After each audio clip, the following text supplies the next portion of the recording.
वळत पुढच्या आणखी एक महत्त्वाच्या बातमीकडे मुख्यमंत्री आणि दोनही उपमुख्यमंत्र्यांच्या आज सभांचा धडाका पाहायला मिळणार आहे। मुख्यमंत्र्यांची सोलापूर, पिंपरी, मुंबईत जाहीर सभा होते, तर उपमुख्यमंत्री एकनाथ शिंदे आज कोल्हापूर आणि नाशिक दौऱ्यावर असतील। तर दुसरीकडे उपमुख्यमंत्री अजित पवारांची पुण्यात प्रचार रॅली आणि मेळावे होणार आहेत।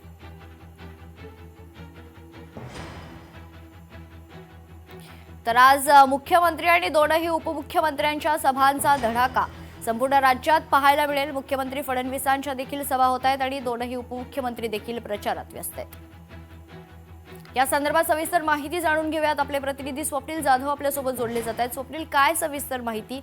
आज मुख्यमंत्री आणि दोनही उपमुख्यमंत्री प्रचारांचा धडाका, खरं तर सभांचा धडाका या तिघांचा देखील पाहायला मिळेल। स्वप्नील, नक्कीच वीकेंडमध्ये खरं तर निवडणुकांच्या प्रचारासाठी सर्वच राजकीय पक्ष उतरलेले पाहायला मिळतात। मात्र मुख्यमंत्री, दोन्ही उपमुख्यमंत्री आणि विरोधक हे सुद्धा सभांचा धडाका पाहायला मिळतो। एकीकडे पुण्यामध्ये आज अजित पवार यांची सभा असणार आहे, तर दुसरीकडे उपमुख्यमंत्री एकनाथ शिंदे यांची कोल्हापूर आणि नाशिक अशा दोन जागी सभा पार पडणार आहे। नाशिकमध्ये सभा पार पडणार आहे, त्याचप्रमाणे कोल्हापूरमध्ये रोड शो सुद्धा पार पडणार आहे। मुख्यमंत्र्यांच्या सुद्धा अनेक सभा दिवसभरात असणार आहे। त्यापूर्वी मुंबईमध्ये सुद्धा काही सभांना हजेरी ही एकनाथ शिंदे यांची सुद्धा राहणार आहे। त्यामुळे एकीकडे जर बघितलं तर राज्याचे मुख्यमंत्री आणि दोन्ही उपमुख्यमंत्री यांची सभा पार पडत असताना दुसरीकडे विरोधक सुद्धा या प्रचार दौऱ्यांमध्ये सहभागी झालेले आहेत। यामध्ये खरं तर संभाजीनगरमध्ये उद्धव ठाकरे यांची आज सभा आहे। संध्याकाळी 8 वाजता ही सभा होणार आहे आणि या सभेमध्ये आज जाहीरनामा सुद्धा वाचन केले जाणार आहे। काल आपण बघितलं तर नाशिकमध्ये ठाकरे बंधूंची सभा पार पडली होती। यानंतर तेथे